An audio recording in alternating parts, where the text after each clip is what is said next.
The following recording is a copy of a recording made by the Mutual Broadcasting System for a program on January 27, 1946, to be broadcast at 3:30 p.m. Eastern Standard Time. The program was an on-the-spot account of the method whereby signals were received by reflection from the moon. Included is a sequence of actual recorded echoes from the moon.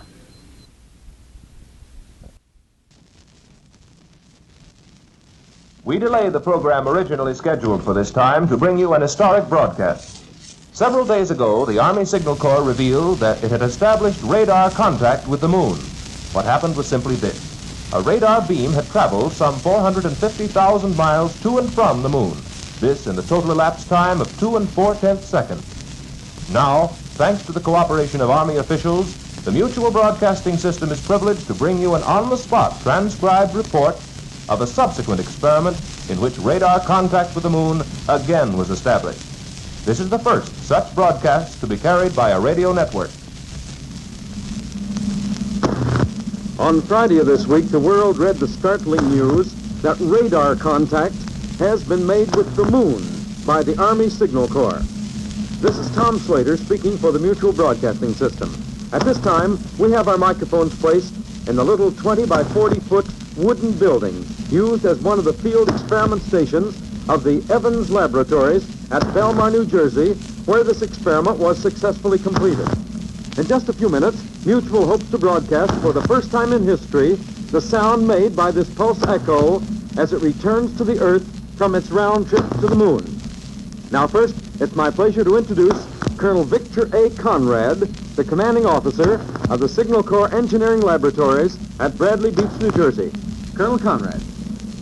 During the war, a large part of the work of our laboratories consisted of production engineering, that is, expediting the production of communication equipment. Now that the war is over, we can again concentrate on research and development activities. VJ Day was not a signal for a letdown so far as we were concerned, but rather it was a shot in the arm. It meant that we again had time to think and time to devote to research and scientific advancement. We feel, and I know you will all agree, that our country must continue to lead the field. There must be no slowdown in thinking.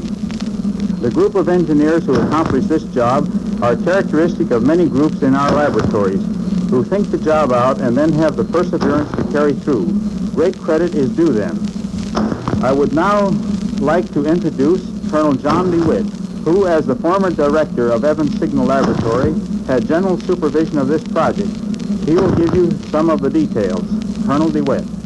Thank you, Colonel Conrad. Well, Colonel DeWitt, is there any particular thing you want to say about tonight's experiment? I just want to emphasize that this is only an attempt to receive echoes from the moon. What we are doing is so new that many conditions could prevent our success tonight. Even though you have been successful before? Yes, on many occasions. In fact, only today, when the newsreel men and photographers were here, we received strong echoes from the moon. Well, have you spent most of your life in the Army, Colonel? No, I haven't. In fact, I was in your business as a radio engineer in Nashville, Tennessee, before entering the Army. Well, when did you start working on this project? As a matter of fact, I've been thinking of doing this since May 1940, when I first made designs and calculations working toward this end. Well, what success did you have at that time?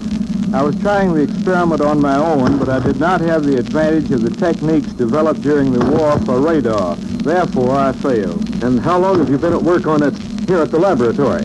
Well, as Colonel Conrad told you, we have been studying the propagation of radio waves through the Earth's atmosphere all during the war. Since VJ Day, it has been possible to concentrate on this moon investigation. Colonel, what is this sound that we hear in the background? Well, that's the sound of the transmitter warming up and the relays. Each time the relay makes contact, a pulse of powerful high-frequency energy is sent to the moon. That's every 3 seconds. Well, how will this discovery affect the man on the street, us ordinary guys? Not very much at first. However, if one lets the imagination have free rein, spaceships can be thought of carrying passengers through outer space.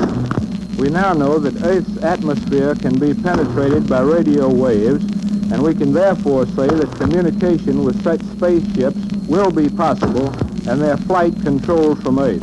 Colonel, could you tell us something about the men who worked with you on this study? Gladly. In fact, I'll introduce them to you now. The first is Mr. E.K. Stadler. Hello, Mr. Stadler. Where are you from, sir? Why, I'm from where my home happens to be at the moment. Oh, yeah. However, I've lived in Washington, New York, and Boston. Well, what was your business before the war? Well, I've been a radio engineer ever since obtaining my degree from Cooper Union in New York in 1936. Well, what was your particular assignment on this project? Well, I was civilian chief of a research group at the General Engineering Branch here at our laboratory.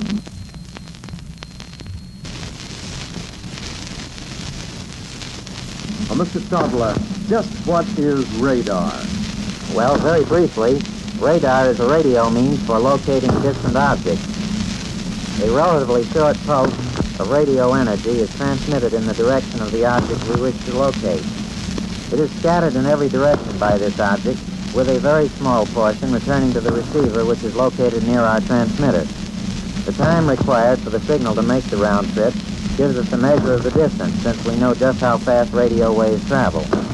Our system here is basically similar to regular radar systems, except that we have changed all of our constants greatly in order to be able to locate a large and distant object like the moon. So a guy like me, that's very complicated. Thank you, Mr. Stadler. Next, I'd like you to meet Dr. Harold Webb. How do you do, Dr. Webb? Where are you from, sir? I'm a former teacher of physics and math at West Liberty State College down in West Virginia. Well, I understand you and Mr. Kaufman were the two men who first saw the signals and heard the echoes from the moon. That's right. It happened around noon on January 10th. Well, what actually did happen? Herbert Kaufman, one of my partners in this work, was over at the receiver. He said, "Say, did you hear that beat?" I didn't at first, but almost immediately I too began to hear the audible note characteristic of the moon echo. Weren't you excited? Yes, we certainly were. Well, what'd you do about it? We tried to keep it quiet.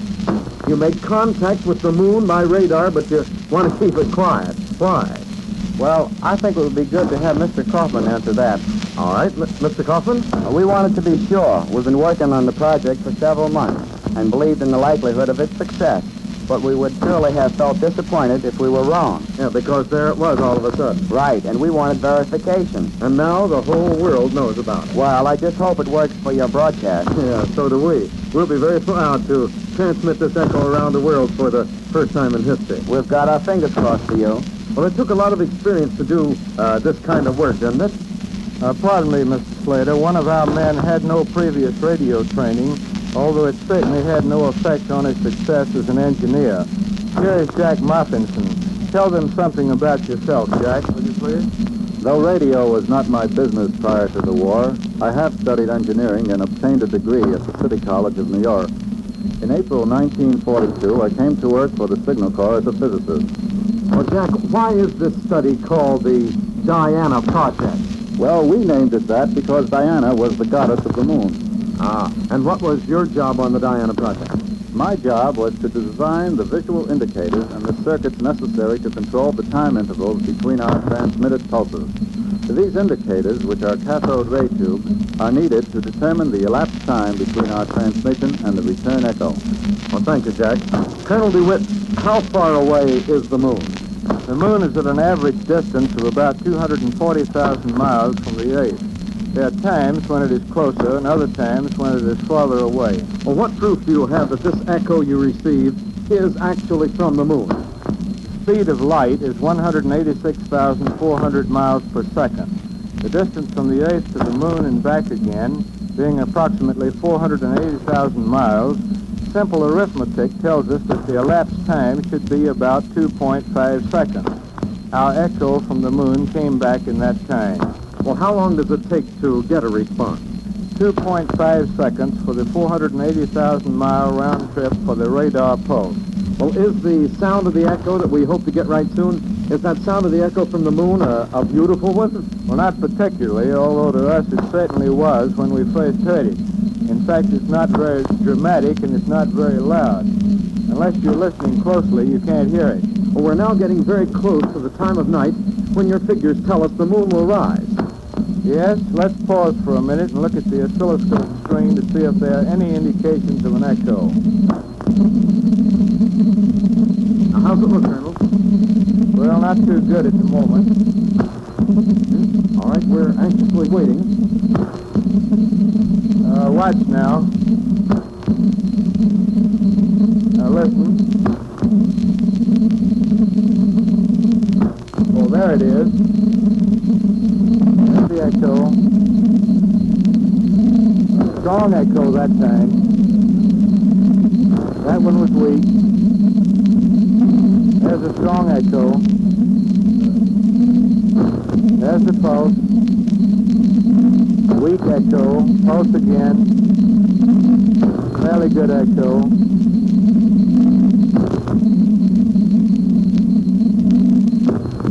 There's the pulse.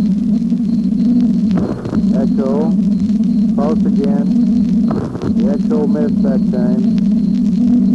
There's the echo. There, ladies and gentlemen, was the first broadcast of an echo from the moon. Thank you, Colonel Conrad, Colonel DeWitt, and your staff.